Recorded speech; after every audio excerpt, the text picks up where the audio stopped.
Hello, Man in Gray here with another Man in Gray book review. Today's book is Abandoned, Hauntingly Beautiful, Deserted Theme Parks by Seph Lawless, published by Skyhorse Press in 2017. It's 216 pages long.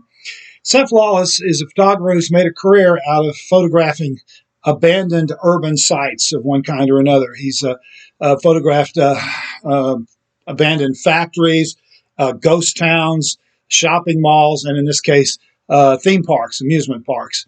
There's a number of reasons why theme parks or amusement parks close down and are abandoned. Probably the most common cause is a recession. If a lot of people lose their jobs or they have to cut back, one of the first things they eliminate is luxury spending. And of course, going to an amusement park is a luxury. No one has to go to an amusement park. It's something that you spend money when you have discretionary funds. And so during times of recession, a lot of the attendance on amusement parks falls way down. And if you're a small amusement park that's kind of teetering on the edge anyway, a lot of times you'll go under. But sometimes there's other reasons that an amusement park will fail. The Six Flags at New Orleans was already kind of not doing very well when Hurricane Katrina hit in 2005 and heavily damaged the park. And the Six Flags company decided to simply abandon the park and not try to spend millions of dollars rebuilding it. And so here's a picture of one of the roller coasters at Six Flags New Orleans, which is still there, and it's rapidly rusting away in the salt air, because it's right next to the ocean. So Six Flags New Orleans died with Hurricane Katrina.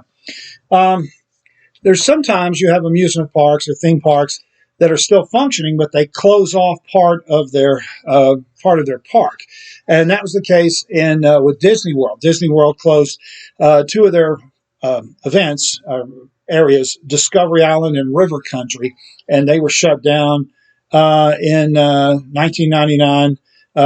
Discovery Island was shut down in 1999 and River Country in 2001, and they don't let anybody over there. But Lawless managed to sneak in and take some photographs. These are a couple of photographs of Discovery Island. And the Disney people were so upset about this that they banned him from entering the park, so he can't get into Disney World anymore. And the photographs that he posted upset a lot of people because they showed there was a pool full of stagnant water, and this was at a time when the Zika virus was making news, and so Disney went in there and drained the pool and filled it with cement and drained a lot of the other areas too.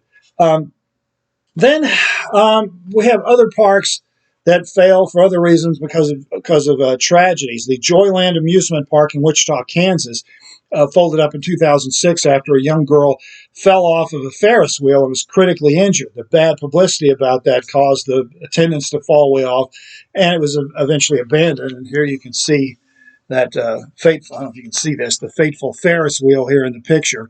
So this amusement park folded up because of a human tragedy that occurred there. One of the most interesting parks in this book, some of the most evocative pictures, are from an amusement park in what was then East Berlin, Germany. It's called Spree Park. And it was a major tourist site for East Germany back when there was when Germany was divided into communist East Germany and capitalist West Germany. But when the Berlin Wall came down and Germany was reunified, attendance to Spree Park plummeted because the East Germans wanted to go to the western side, and it wound up folding up. And so here are a couple of pictures from Spree Park. You see these ride cars were just abandoned in place, and they're rapidly decaying and falling apart. So there's, as you can tell from these pictures, there's some really nice kind of spooky full color pictures of all these different parks. Each park has at least 5 or 6 photographs, and there's little explanations about where the park is and what happened and how long it was closed and so forth. So if you're interested in this kind of thing, there are people who like to go around and look at abandoned buildings and abandoned places like this. It's a really interesting book. He also did a similar book dedicated to shopping malls as well, where it sneaks inside of abandoned shopping malls and takes photographs of what's left in various decaying malls. So if you're interested in this, you might be interested in getting a copy of this book.